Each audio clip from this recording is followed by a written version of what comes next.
नमस्कार, सत श्री अकाल, आदाब।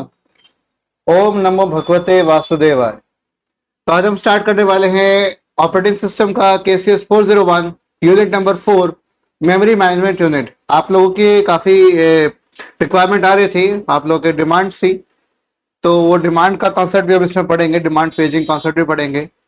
तो कुछ कुछ चीजें मैं आपके लिए लेकर आया हूँ, उसको शॉर्ट में समझने का प्रयास करेंगे। ठीक है, सो सबसे पहले हम बात करते हैं जो मेमोरी मैनेजमेंट यूनिट है, इसके अंदर कुछ टॉपिक्स आते हैं हमारे पास।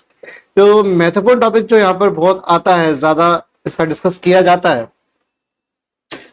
और यहाँ पे दो प्रकार के मेमोरी एलोकेशन की यहाँ पर बात आती है। यहाँ पर बात आती है मेमोरी एलोकेशन। आप ध्यान रखिएगा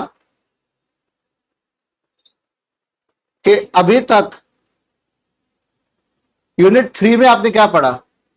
आपने पढ़ा कि कौन सा प्रोसेस कितना समय ले रहा है, राइट? टाइम की बात कर रहे थे हम, प्रोसेस कितना समय ले रहा है और कितना सीपीयू का समय कितना खर्च हो रहा है। क्या उस समय में वो सारे प्रोसेस को एग्जीक्यूट कर पा रहा है, ये क्या बीच में खाली तो नहीं बैठ रहा? ठीक है, वो चीज के कंसेप्ट थी सारी। लेकिन यूनिट 4 के अंदर जब मेमोरी की बात आती है, इसके अंदर अब बात आएगी स्पेस की। अभी तक टाइम की बात हो रही थी, स्पेस की, जगह की बात आ रही है। वो समय की बात नहीं, प्रोसेस कितना समय ले रहा है, कितना वक्त ले रहा है। अब हम बात करेंगे प्रोसेस कितनी जगह ले रहा है, और जगह को भी मैनेज करना आना चाहिए। तो ओएस टाइम मैनेज भी कराता है, प्रोसेस जितने आते हैं, और जगह को भी मैनेज करता है कि मेमोरी में जितनी जगह, अलमीरा में जो जगह है मेरी, वो कितनी है, उसके बाद कैसे सामान रख सकता हूं मैं उसको। तो ओएस ये भी मैनेज करता है। तो मेमोरी एलोकेशन की बात यहां पर आती है हमारे हमेशा। तो मेमोरी एलोकेशन में देखना चाहूंगा कि यहां पर दो चीजें आती है। पहला आता है कॉन्टिग्युअस, और दूसरा था नॉन कॉन्टिग्युअस। देखिए मैं कैसे बोल रहा हूं, इसको भी ध्यान से सुनिएगा। कॉन्टिग्युअस, कॉन्टिग्युअस भी बोलते कई लोग, लेकिन कॉन्टिग्युअस होता है। दोनों ही सही है, मुझे ज्यादा बेहतर लगता है कॉन्टिग्युअस। कॉन्टिजियस नहीं है, कॉन्टिग्युअस है, क्योंकि GUOS कॉन्टिजियस। एक कॉन्टिन्यूअस भी शब्द होता है। कॉन्टिन्यूअस होता है कंटिन्यूट, मतलब चलता रहे, निरंतर चलता रहे।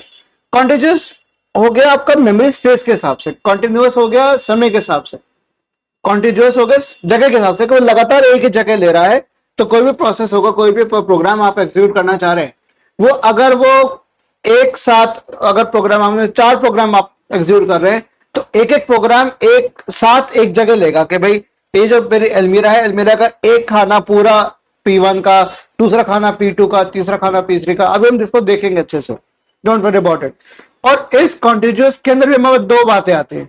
आपको ऑफिस याद आ रहा होगा, मुसद्दी लाल वाला, उसमें बंदा नहीं होता, ये करोगे तो दो बातें होंगी, वो करेंगे तो दो और बातें होंगी। तो वही वाली बात यहाँ पर आ गई कि मेमोरी एलोकेशन करोगे तो दो बातें आ रही है, कॉन्टिग्युअस नॉन कॉन्टिग्युअस।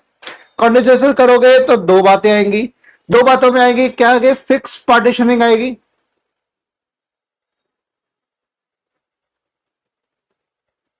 फिक्स पार्टीशनिंग आएगी, और आएगी फिर वेरिएबल, दूसरी बात आएगी वेरिएबल पार्टीशनिंग।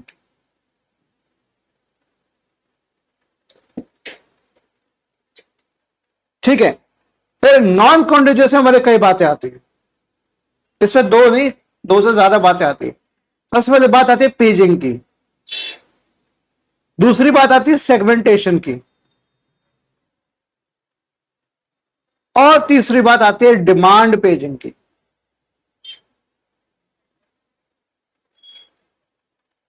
ठीक है, अभी इसमें एक और टॉपिक आता है ट्रांसलेशन लोकोसाइट बफर, TLB का भी आता है, लेकिन वो भी मैं अभी बात नहीं करूंगा, उसकी बात मैं बाद में करूंगा नेक्स्ट वीडियो। अगले वीडियो में